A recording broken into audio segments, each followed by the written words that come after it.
Recording studio Bihar Sharif.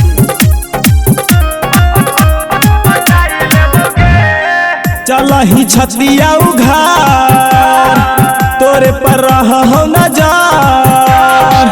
चल ही छतिया उघार तोरे पर रहो नजर। जादे बोला भी तसी कसर सटाई देबोगे। तोरा घरवा से छौरी उठाई लेबोगे। 3 दिन में छौरी पटाई लेबोगे। जादे बोला भी तसी कसर सटाई देबोगे। 3 दिन में छौरी पटाई लेबोगे।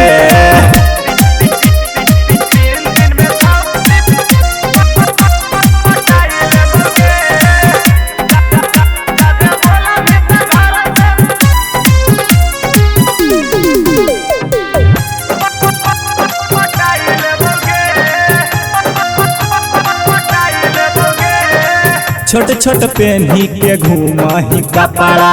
जिला नालंदा में करही तू लफड़ा। छोट छोट पेन्ही के घूमही कपड़ा। जिला नवादा में करही तू लफड़ा। अपन दिलावा में छौरी बसाई लेबोगे। जादे बोला भी दसी कसर सटाई देबोगे। 3 दिन में छौरी पटाई लेबोगे। जादे बोला भी घर से उठाई लेबोगे। 3 दिन में छौरी पटाई लेबोगे।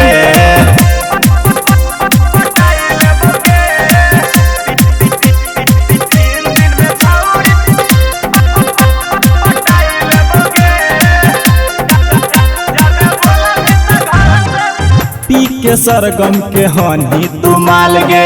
राइटर धीरजवा के हनी तू खाल गे। हनी तू खाल गे बदल गे चाल गे।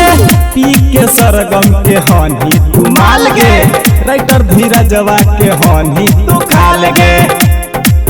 भिटू मौलावा में शॉपिंग कराई देबोगे। जादे बोला भी दसी कसर सटाई देबोगे।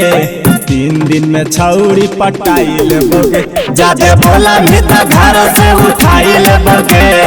3 दिन में छौरी पटाई लेबोगे।